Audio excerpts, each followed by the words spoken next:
오늘은 사실 가정의 주일로, 가정주일이라는 게 따로 없죠. 하지만 5월에는 우리가 잘 보내고 있는 것처럼 어버이날도 있고 또 어린이날도 있고 또 스승의 날까지 있어서 원래는 한 주 한 주 그 주제에 맞게 설교를 해야 자연스러운 것인데 너무 성도들에게 또 부담이 될 것도 같고 해서 오늘 한 주에 모아서 그냥 가정주일로. 그런데 어디다 포커스를 맞춰야 될까? 부모에게 포커스를 맞추는 게 맞을까? 아니면 스승에게 포커스를 맞추는 게 맞을까? 아니면 자녀들에게 포커스를 맞추는 게 맞을까? 고민하다가 마침 지금 현재 우리 교회가 직면한 현실적인 그 긴급성, 또 요즘 뉴스 매체를 통해 여러분들이 흉폭한 소식들을 접하잖아요. 정인이 사건부터 마음껏 사랑받고 보호받아야 될 이 땅의 어린이들이 잘못된 부모들의 그런 사고방식 때문에 무참하게 살해를 당하거나 또 폭행을 당하고 또 죽음을 당하는 이런 보도를 보면서 오늘은 좀 자녀들에게 포커스를 맞추어서 한편에는 우리가 어떻게 부모로 준비돼야 되고 자녀는 도대체 우리 인생의 어떤 존재로 새롭게 자리매김을 해야 될 것인가로 한번 함께 말씀 속으로 들어가 보도록 하겠습니다. 자, 우선 본문을 좀 보십시다. 16절부터 봅니다. 그 사람들이 거기서 일어나서 소돔으로 향하고 아브라함은 그들을 전송하러 함께 나가니라. 여기 그 사람들은 아브라함의 가정을 노정에서 방문하게 된 천사들이죠. 근데 이 천사들은 사실상 하나님의 또 다른 모습의 현현입니다. 근데 이분들이 어디를 가는 도중에 중간에 아브라함의 영접을 받고 아브라함의 집에서 잠시 머물게 됩니다. 이제 그 대접이 맞춰지고 이 사람들은 가던 길을 가려고 문 밖을 나섰는데 아브라함이 배웅을 하러 지금 나온 겁니다. 그 얘기를 하는 거예요. 그러면 우선 이들이 어디를 가려고 했는가를 아는 게 오늘 맥락상 굉장히 중요해요. 여러분, 이들은 그 당시 세상에서 가장 타락하고 범죄가 우글거렸던 타락의 도성 소돔을 향해서 가던 길이었습니다. 그리고 그 길 도중에 아브라함과의 만남이 이루어졌던 거예요. 자, 17절을 한번 볼까요? 여호와께서 이르시되 내가 하려는 것을 아브라함에게 숨기겠느냐. 이 말은 무슨 얘기인가 하면 내가 이제 어느 도성을 방문하게 될 것이고 그 도성을 통해서 내가 하고자 하는 계획이 있다. 근데 그 계획을 아브라함에게 숨기겠느냐라는 말은 아브라함을 통해서 하고 싶고 또 아브라함과 함께 하고 싶다는 것을 이렇게 설명하는 겁니다. 다음 18절은 어떤 내용이 담아져 있는가 하면 그러면 무슨 일을 하고 싶으신데 그분이 도대체 한번 여러분 같이 읽어볼까요? 18절 시작. 아브라함은 강대한 나라가 되고 천하 만민은 그로 말미암아 복을 받게 될 것이 아니냐. 자, 이제 목적을 드러내십니다. 아브라함은 강대한 나라가 될 것이다. 그리고 모든 민족은 이 아브라함의 가계와 후손을 통해서 전부 복을 받게 될 것이다. 이것이 하나님께서 지금 설계하신 계획이에요. 그리고 그 계획을 지금 누구에게 밝히죠? 아브라함에게 밝혀요. 내가 이 일을 아브라함에게 숨기겠느냐. 즉 이 일을 너하고 하고 싶고 또 너를 통해 하고 싶은 거다. 근데 이 언약은 새로운 언약이 아닙니다. 창세기 앞에 12장에 보면 이런 약속을 이미 하셨어요. 제가 그 대목을 좀 읽어드리겠습니다. 여호와께서 아브라함에게 이르시되 너는 너의 고향과 친척과 아버지의 집을 떠나 내가 네게 보일 땅으로 가라. 내가 너로 큰 민족을 이루고 네게 복을 주어 네 이름을 창대하게 하리니 너는 복이 될지라. 이것이 역사의 면전에 아브라함을 불러내실 때 하나님이 아브라함에게 첫 번째로 하신 하나님의 꿈이었어요. 이것이 아브라함의 비전이 아니에요. 하나님의 언약이고 하나님의 꿈이었습니다. 그런데 오늘 타락의 도시, 세상의 상징인 소돔과 고모라를 향해 가시면서 하나님이 그 약속을 환기시키는 겁니다. 내가 이 일은 너랑 반드시 할 것이다. 그리고 너를 통해서 할 것이다. 자, 그런데 그 일을 어떻게 하시겠다는 거예요? 19절 한번 같이 읽어볼까요?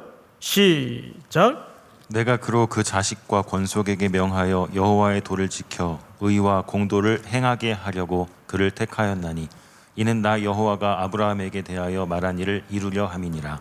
네, 지금 우리가 읽었던 성경이 개역 개정인데 이 성경을 읽으면 이렇게 확 와닿질 않습니다. 해서 좀 새번역 성경이 조금 더 현실적으로 이게 무슨 계획을 하나님이 아브라함에게 말씀하시는지를 알 수 있어요. 그래서 새번역 성경을 좀 읽도록 하겠습니다. 띄워주세요. 제가 좀 읽겠습니다. 그 사람들이 떠나려고 일어서서 소돔이 내려다 보이는 데로 갔다. 자, 이렇게 소돔 도성이 내려다 보이는데 이제 쓴 거예요. 아브라함은 그들을 바래다 주려고 함께 얼마쯤 걸었다. 다음 절. 그때에 주님께서 말씀하셨다. 내가 앞으로 하려고 하는 일을 어찌 아브라함에게 숨기랴. 다음 절. 아브라함은 반드시 크고 강한 나라를 이룰 것이며 땅 위에 있는 나라마다 그로 말미암아 복을 받게 될 것이다. 이게 하나님의 저만치 던져놓은 목적, 하나님의 꿈이었어요. 그러면 그 꿈을 이루는 방법을 19절에서 이렇게 제시하셨단 말이에요. 19절 볼까요? 내가 아브라함을 선택한 것은 그가 자식들과 자손을 잘 가르쳐서 나에게 순종하게 하고 옳고 바른 일을 하도록 가르치라는 뜻에서 한 것이다.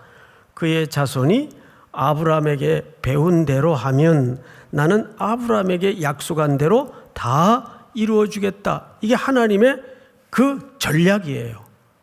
하나님의 목적은 아브라함의 가문을 통해서 모든 만민이 복을 얻게 하는 것인데 그 복을 누리게 하는 방법이 이 19절 말씀이에요. 내가 아브라함을 선택한 것은 그가 자식들과 자손을 잘 가르쳐서 나에게 순종하게 하고 올바른 일을 하도록 가르치라는 뜻에서 한 것이다. 그 다음부터 여러분들이 한번 같이 읽어볼까요? 시작. 그의 자손이 아브라함에게 배운 대로 하면 나는 아브라함에게 약속한 대로 다 이루어 주겠다. 네, 아마도 성경에서 하나님의 자녀들이 왜 신앙 교육을 해야 하는가에 대한 정의를 이것만큼 명확하게 설명한 대목은 없어요. 왜 우리가 하나님이 주신 자녀들을 정확하게 말씀으로 교육해야 되는가에 대해서 기독교 교육에 대해서 이거보다 더 정확한 정의를 설명한 대목이 없습니다. 자, 여러분 오늘 말씀의 제목이 뭐죠? 말씀의 제목이 자녀는 택배 상자가 아니다. 이제 코로나 시대에 이제 우리 일상의 한 부분처럼 현실로 다가와 있는 것이 택배 문화입니다. 이제 택배 문화를 떼놓고는 우리가 일상생활이 안 될 정도로 굉장히 익숙해져 있어요. 저서부터 일주일에 평균 한두 건은 택배를 주문하고 또 택배로 물건들을 받아요. 그러면 택배를 딱 도착했다고 문자를 받으면 제일 먼저 문을 열어서 또 확인하거나 경비실에 가서 받아오는 것이 통상례입니다. 그 택배를 딱 받았어요. 여러분 같으면 제일 먼저 하는 일이 뭐예요? 일단 상자나 박스를 뜯습니다. 그리고 제일 먼저 그다음에 또 하는 일이 뭐죠? 내가 원하는 물건이 주문대로 왔는가를 확인해요. 이제 어느 정도 형태가 맞다 싶으면 이제 옷 같은 경우에는 사이즈가 맞는지 입어봐요. 또 전자제품 기계 같은 경우에는 이게 내가 원하는 사이즈거나 또 부품, 기능이 제대로 됐는지 다 살펴봐요. 그래서 오케이, 됐다 싶으면 그때부터 내가 사용하는 거예요. 완전히 내 것이 되어서. 그런데 요즘 또 반품이 얼마나 쉽습니까? 이게 뭔가 한 값이 부족하다든지 마음에 원하는 대로 안 왔다든지 하면 우리는 반드시 바로 다시 꾸려서 뭘 합니까? 반품을 시켜요.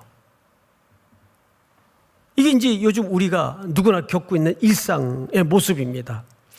그런데 경악스럽게도 우리는 가끔 우리 가정에 선물로 허락하신 자녀들을 그런 식으로 이해하거나 대하고 있지는 않은가 한번 돌아보시기 바랍니다. 내가 원했던 자녀가 이런 애가 아닌데 얘 반품시키자. 돼요? 생명은 그럴 수가 없는 거예요. 자, 우리는 조금 한 걸음 더 들어가서 예레미야의 경우를 한번 보십시다. 1장을 한번 띄워주세요. 여러분 같이 읽습니다. 시작. 내가 너를 모태에 짓기 전에 너를 알았고 내가 배에서 나오기 전에 너를 성별하였고 너를 여러 나라의 선지자로 세웠노라 하시기로. 아주 중요한 본문입니다. 자, 단어 하나, 문장 하나를 좀 끊어서 설명을 함께 듣습니다. 내가 너를 모태에 짓기 전에, 그 말은 무슨 얘기냐면 엄마 아빠의 연합을 통해서 어머니의 자궁에 생명으로 만들어지기 전에 그 말이에요. 전에 하나님께서는 예레미야의 출생을 계획하셨다는 얘기입니까? 계획치 않았다는 얘기입니까? 계획하셨다는 얘기예요. 놀라운 사실이죠. 두 번째, 너를 알았고 네가 배에서 나오기 전에 너를 거룩히 구별하였고, 로마서 말씀처럼 에서와 야곱이 어머니 뱃속에 있을 때부터 하나님은 야곱은 사랑하였고 에서는 미워하였다고 돼 있어요. 그 미워하였다는 말은 정서적인 문예적 표현이긴 하지만 선택하지 않고 유기했다 그 말이에요. 그래서 에서를 선택하지 않고 야곱을 선택했다 그 말이에요. 어디에 있기 전에 이미 무슨 선이나 악을 행하기 전에 어머니 복중에 있을 때부터. 세 번째, 너를 여러 나라에 뭐로 세웠나니? 선지자로 세웠나니. 여러분, 예레미야서 전체를 보면 어떤 인물로 캐릭터가 소개되냐 하면 굉장히 내성적이에요. 아주 샤이보이예요. 저는 말도 못하고 대중 앞에 서는 것도 자신이 없고 저는 이 선지자 이거 못합니다. 저는 안 됩니다. 약관 20의 나이에 하나님께로부터 역사의 전면에 부름을 받아요. 게다가 이 집안은 당시에 컴플렉스가 많은 집안이었어요. 정권 싸움에 몰락한 유배지에서 살 수밖에 없었던 가문의 자손이고 혈통입니다. 그러니 어릴 적부터 얼마나 그 시대적인 배척과 열등감에 살아냈을까요? 근데 어느 날 역사의 전면에 하나님이 예레미야를 선지자로 소명하시는 겁니다. 그 부모의 기대와 자신의 열망과 상관없이 내가 너를 모태에 짓기 전에 너를 알았고 네가 배에서 나오기 전에 너를 성별하였고 너를 여러 나라의 선지자로 세웠노라. 아이들이 망가지는 건 왜 망가지죠? 제가 지난주 그런 말씀을 드렸었어요. 보통 정신과를 공부했고 심리를 공부했던 어느 분의 글에 보면 그런 글이 있다고 말씀을 드렸죠. 보통 부모들이 과한 열정 때문에 100점짜리 부모가 되려다가 부모가 병들거나 아이가 망가지거나 할 개연성이 굉장히 높다. 그래서 몇 점쯤에 만족하라 그랬어요? 몇 점? 70점. 70점. 우리가 여름이 되면 제일 먼저 발걸음을 닿는 선교지가 어디죠? 여름에 첫 선교의 스타트를 여는 선교지가 있죠. 제주 선교입니다. 제 기억으로 우리 3.1교회 부임해서 제주 선교, 부임한 그 다음날 저는 이제 제주 선교를 따라갔는데 태풍을 걱정하지 않고 간 해가 거의 없어요. 늘 비바람을 걱정했어요. 제주에는 뭐가 많죠? 세 개가 많아요. 첫째는 뭐가 많아요? 해녀가 많고, 둘째는 바람이 많아요. 1년에 태풍이 수십 개가 왔다 갔다 해요. 저희가 선교를 할 때도. 그래서 여러분 제주 땅을 밟으면서 20년 넘게 우리 교회가 선교를 해왔지만 유심히 관찰을 해보면 제주의 논밭에는 반드시 나적한 돌담이 다 쳐져 있어요. 시커먼 그 연무암인가요? 그게 돌 이름이 구멍도 숭숭 뚫리고. 근데 그 나적한 돌담을 쌓아놓은 그림을 보면 시멘트 공그리로 빈틈없이 딱 이렇게 쌓아놓질 않았어요. 그냥 저게 지탱이 될까 싶을 정도로 그냥 듬성 이렇게 돌멩이를 얹어놨어요. 그 위에 무슨 시멘트 바르는 것도 없고. 그러니까 담벼락을 이렇게 보면 밭을 보호하기 위해서 친 나적한 담벼락인데 담벼락이 견고하질 않아요. 구멍이 숭숭 다 뚫려 있습니다. 그걸 바람길이라고 합니다. 바람길. 근데 나중에 알고 봤더니 일부러 그런데요. 빈틈없이 콘크리트를 해놓으면 그게 쓰러진답니다. 오히려 바람과 충돌을 일으켜서 여지가 없기 때문에 쓰러진다는 거예요. 거기서 우리 선조들의 지혜를 알 수 있죠.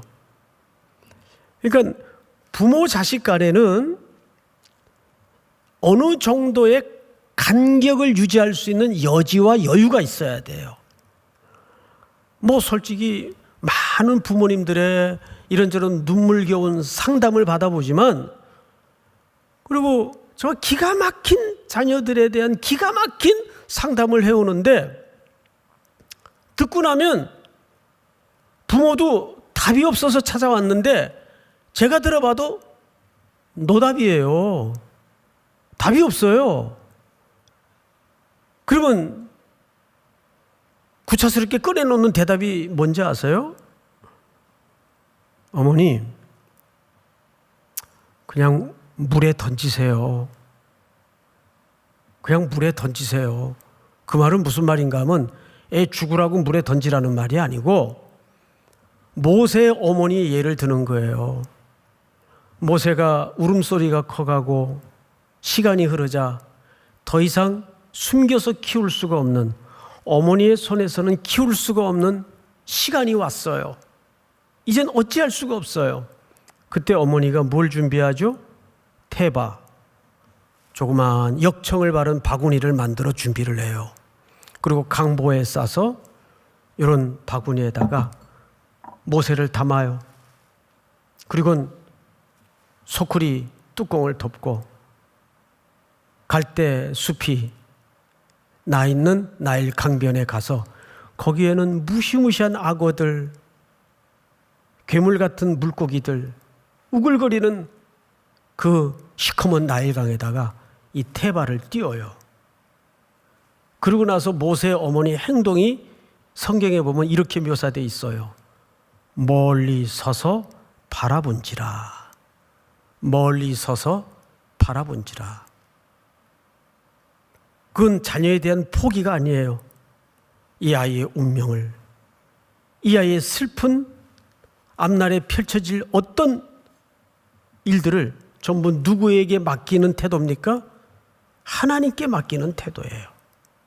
그리고 바로의 제국의 공주가 그 시간에 마침 목욕을 하러 나왔다가 그 바구니를 발견하게 됩니다. 여러분, 그 절묘한 타이밍을 누가 맞췄겠어요? 인간이 딱 계산해가지고 이때쯤이면 바로의 공주가 목욕을 하러 나오는 시간이다. 아니요. 하나님이 다 경영하시는 놀라운 섭리예요. 그러니까 우리에게 자녀는, 여러분 시편 127편을 한번 볼까요? 보라, 자식들은 여호와의 기업이요 태의 열매는 그의 상급이로다. 이 얘기는 무슨 얘기냐 하면, 우리 지금 보는 이 성경을 보통 개역 개정판이라 그래요. 그런데 요 전의 버전 성경이 개역 한글판이었어요. 그 성경에는 이 본문이 이렇게 쓰여져 있었어요. 보라, 자식들은 여호와께서 주신 기업이요라고 써져 있었어요. 그래서 부모들이 오해를 했어요. 하나님께서 자식은 내게 주신 기업으로 오해를 했어요. 그래서 자기 손의 소유물처럼 자녀들을 대했습니다. 내 자식이라고 말이에요. 그런데 히브리 원문에는 정확하게 우리가 지금 보는 성경처럼 뭐라고 되어 있는가 하면, 보라, 자식들은 여호와의 기업이요. 그럼 이게 무슨 얘기가 되냐 하면 굉장히 엄중한 얘기가 돼요.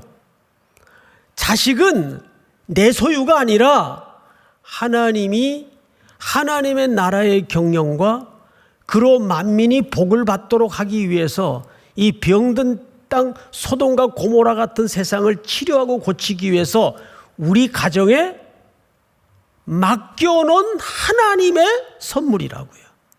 그러니까 자녀는 내 것이 아니라 누구 것이에요? 하나님의 것이에요. 하나님의 기업이에요.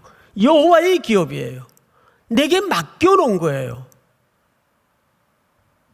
우리 자녀들 사랑하죠? 여러분, 사랑의 완성이 뭔지 아십니까? 그 사랑의 대상에 대해서 예의를 갖추는 겁니다. 근데 우리가 가장 예의가 없는 대상이 누군지 아세요? 자녀들이에요. 아이들이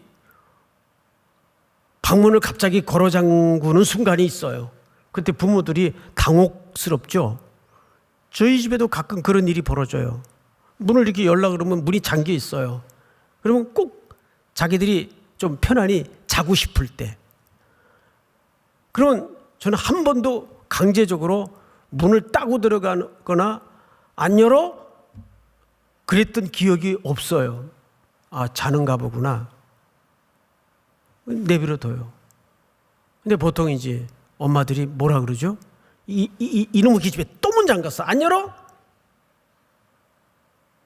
그리고 막 공격하듯이 말을 쏟아내고 문을 부수고 들어가거나 따고 들어가거나. 여러분, 그건 죄송하지만 사랑도 아니고 예의도 아니고 폭력이에요. 자녀들인들 왜 혼자 있고 싶은 시간이 없겠어요? 그때는 여지를 두고 여유를 가지고 기다려줘야 돼요. 마치 돌담을 쌓는데 바람구멍을 조금 남겨두듯이. 저는 여기에서 한 가지 크게 평생 깨닫는 게 뭐냐 하면, 제가 종종 말씀을 드렸지만 제가 8살 때 아버지 돌아가셨어요. 아버지하고 공유된 기억이 없어요.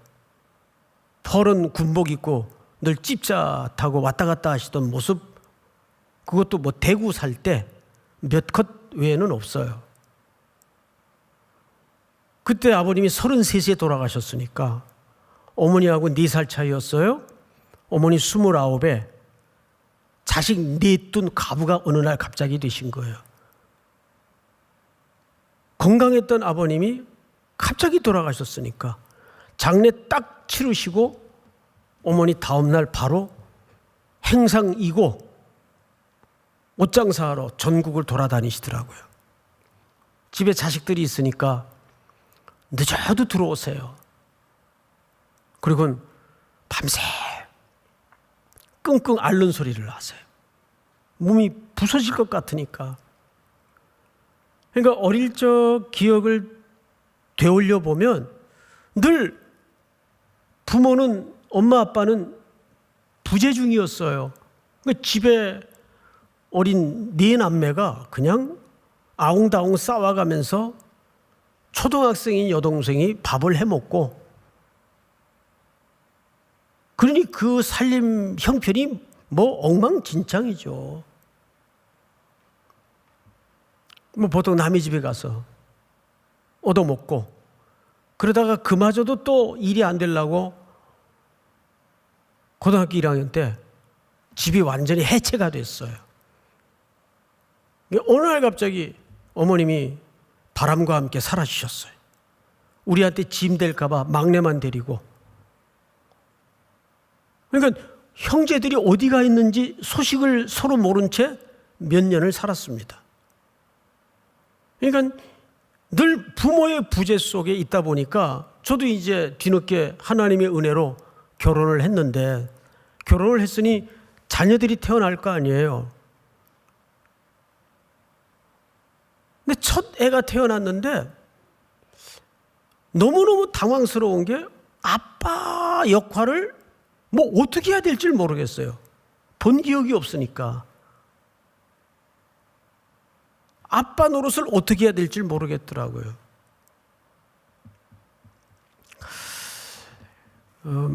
얼마 전에 누가 그러더라고요. 또 가정의 달을 맞아서 부모들이 제일 좋아하는 선물이 뭔가.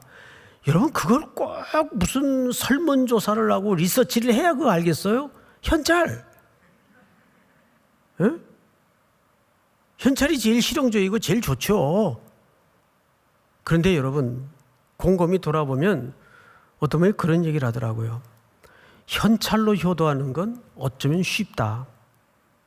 뭐 그마저 없는 분들은 가슴이 아프겠지만 사실 현찰로 효도를 하는 건 어쩌면 쉬운 일일 것이다. 정말 어려운 효도가 부모님에게 시간을 내어 드리는 일. 제가 그 말을 듣고 탁 가슴에 걸렸어요. 저는 그런 면에서 너무 불효자였구나. 평생 20대 때부터 목회한다고 그냥 교회에 엎드려서 살다시피 하는 바람에 부모님이래 뭐 어머님인데 시간을 함께 내어드리질 못했어요. 근데 그 일이 어머님에게뿐만 아니라 가족들에게도 시간을 함께 하지 못했어요. 그것이 되돌아볼수록 참 미안하더라고요. 또 죄송하고. 근데 이런 후회를 할 때면 그 부모는 이 땅에 더 이상 존재하지 않는다는 게 인간의 미련함 같아요. 그래서 느낀 게 뭐냐 하면, 이 부모는 내가 자녀를 낳았다고 부모가 되는 게 아니구나. 공부를 해야 되는구나. 아이들이 성별에 따라서 여자아이면 여자아이, 그 여자아이가 2살쯤 나이는 어떤 정서가 발달돼 있고 그 아이가 4살쯤 될 때는 어떻게 이 인성이 변화되고 감성이 달라지고 이게 연령대별로 성별로 다 다르거든요. 그 발달 과정이. 그런데 정작 엄마 아빠들은 그런 걸 안 배워요. 전부 아이들은 무조건 그 밑도 끝도 없는 평균이라는 잣대를 대고 우리 아이가 평균 이상이 돼야 되느냐 평균 이하인가 여기에만 애를 잡는다고요. 여러분 여자아이들이 만 2세가 되면 제일 발달되는 정서가 뭔지 아세요? 부모를 기쁘게 해주고 싶은 충동이랍니다. 2세, 만 2세, 우리나라로 한 3세쯤 되겠죠? 3세가 되면 그 여자아이들이 제일 발달하는 감성이 부모를 기쁘게 해주고 싶은 충동이 제일 발달되는 연령이라는 거예요. 그것이 아이들에게 어떤 모습으로 나타날 수 있는가 하면 엄마한테 스토리를 꾸며서 얘기를 하는 거예요. 그걸 우리는 뭐라 그러죠? 거짓말이라고 얘기를 해요. 그러니까 이놈의 기집애 너 누가 그런 거짓말을 시켜? 어디서 배웠어? 애를 잡죠. 그게 우리 부모들의 무지란 말이에요. 배우지 않아서 그래요. 그러니까 로마서 10장이 뭐라 그래요? 너희가 하나님께 열심은 있으나 지식을 쫓은 것이 아니니라. 우리는 자녀들에 대해서 무지한 열심만 있어요. 그냥 자기 속에 내용도 없는데 완벽해지고 싶은 거예요, 부모 노릇을. 그러니까 애들을 자기 손아귀에 붙들고 있으면 되는 줄 안다고요. 그러니까 애들을 전부 율법주의로 만들어 놓는 거죠. 아니면 평균이라는 밑도 끝도 없는 근거도 없는 기초에다가 밀어 넣는 거예요. 여러분 평균이라는 것은 집단과 집단을 비교할 때나 써먹는 수치지 개인과 개인을 비교하고 가름할 때 그 평균은 아무 의미가 없는 거예요. 요즘 그 오디오가 아니라 오디션 프로그램에서 갑자기 스타가 되거나 발탁되는 우리 젊은이들 이야기, 그 시간까지 버티고 견뎌온 시간들을 한번 들어보면 눈물겨운 스토리들이 많아요. 거의가 부모들하고 갈등을 안 겪은 청년들이 없어요. 너 그거 해가지고 밥이나 빌어 먹겠냐? 항상 부모들은 부모니까 또 걱정이 되니까 경제의 논리로만. 근데 그 아이는 그걸 가장 잘하는 거예요. 그런데 예체능에 탁월한 은사가 있는 아이를 갖다가 국영수에다가 막 밀어넣어가지고 이거 해야 밥이라도 먹고 산다 이러고 막 쑤셔 넣으니 그 아이는 숨이 막히는 거예요, 숨이. 근데 그걸 평균으로 가름할 수가 있나요? 그건 어리석은 겁니다. 여러분 잠언서 22장을 한번 띄워볼까요? 마땅히 행할 길을 아이에게 가르치라. 그리하면 늙어도 그것을 떠나지 아니하리라. 여러분 여기에서 마땅히 행할 길이라는 것은 무슨 뜻인가 하면 아기들이 이제 엄마 뱃속에서 태어나서 아직 이가 나지 않았을 때 이제 젖을 먹잖아요. 그러면 아기들이 젖을 안 먹으면 외부로부터 유입되는 영양 공급원이 끊어지는 거 아니에요. 그럼 옳게 균형 있게 영양 공급을 못 받으니까 엄마들이 가슴이 탄단 말이에요. 아기들이 밥 안 먹는 것만큼 엄마 가슴이 타는 일이 없어요. 그럼 어떻게 하냐면 아주 새그러운 씨 같은 것들을 빻아서 주로 대추씨를 빻아요. 그래서 이 무명천에다가 그 빻은 씨를 모아가지고 똘똘 돌린 다음에 실로 묶어가지고 이제 아기가 안 먹겠다고 막 버티고 그러면 애기 아직 그 이도 나지 않는 잇몸에다가 그거를 꾹 찍어서 눌러요. 그러면 애기들이 어떻게 하죠? 자기도 모르게 본성상 새로운 신맛이, 애기들에게는 얼마나 그 맛이 충격적이겠어요. 신맛이 확 느껴지고 감각이 되니까 이래요. 그때 젖꼭지를 딱 물리는 거예요. 그때 젖꼭지를 자기도 모르는 사이에 본능적으로 할 때 딱 젖꼭지를 물리면 그때부터 자동적으로 엄마 젖을 먹거나 우유를 먹게 돼 있죠. 그러니까 여기서 마땅히 행할 길이라는 것은 무슨 얘기냐 하면 도덕적이고 규범적으로 인간의 도리라는 어떤 도덕적인 윤리적인 맥락의 이야기가 아니고 히브리적 의미로는 이런 뜻입니다. 그 아이가 이 세상에 와서 마땅히 가도록 걷도록 되어 있는 그 길을 발견케 해주라 그 말이에요.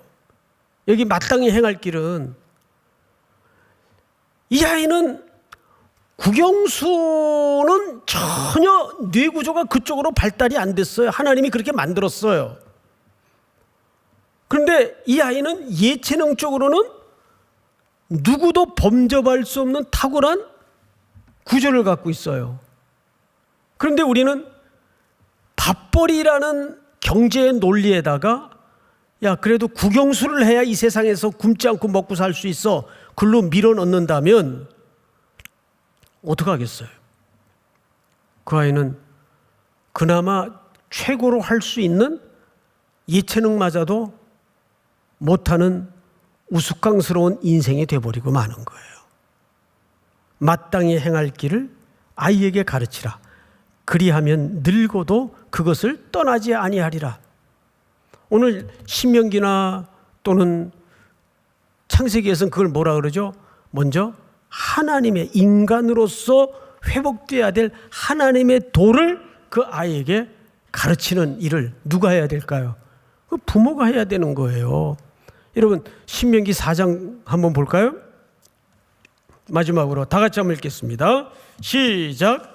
오직 너는 스스로 삼가며 내 마음을 힘써 지키라. 그리하여 내가 눈으로 본 그 일을 잊어버리지 말라. 내가 생존하는 날 동안에 그 일들이 내 마음에서 떠나지 않도록 조심하라. 너는 그 일들을 내 아들들과 내 손자들에게 알게 하라. 아멘. 너는 그 일들을 내 아들들과 내 손자들에게 알게 하라. 이 증험의 역사가 있죠. 사사기 2장 10절에 보면 광야 세대, 홍해 세대가 다 지나갔어요. 그때 여호와를 알지 못하는 다른 세대가 일어났어요.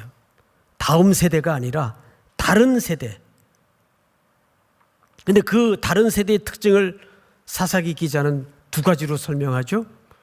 여호와를 알지 못하고 여호와께서 행하신 일도 알지 못하더라. 뭐의 부재를 고발하는 겁니까? 신앙 계승의 부재를 고발하는 겁니다. 누군가 이 전해주는 복음의 전달 과정을 끊어버린 거예요. 여호와도 알지 못하고 여호와께서 행하신 일도 알지 못하더라. 그리고 그 사사기는 어떻게 종막을 고합니까? 그때의 이스라엘 왕이 없으므로 사람들이 각기 자기 소견에 옳은 대로 행하였더라. 자, 우리 여기 청년들이 주로 앉아 계시는데 오늘 이 얘기는 나하고 좀 먼 얘기 같다 그럴까요? 아닙니다. 저는 우리 청년들이 좋은 배우자를 만나도록 기도하죠. 그런데 먼저 기도하는 게 뭔지 아세요? 물론 내 배우자가 어떤 사람일지 좋은 배우자를 위해서 기도하는 거 누가 뭘 할 사람 없어요. 근데 더 중요한 것은 내가 먼저 좋은 배우자로 준비돼야 돼요. 그렇지 않겠어요, 여러분? 부모가 되는 문제도 마찬가지예요. 좋은 자녀를 달라고 기도하는 거 누가 뭐라 그럴 사람이 있어요. 그러나 내가 먼저 아직 청춘이지만 어떻게 부모로서 준비되어야 되는가? 이것은 깊이 역사를 걸고 기도해야 될 소중한 제목임을 믿으시기 바랍니다. 우리 다 일어나십시다. 우리 찬송가 563장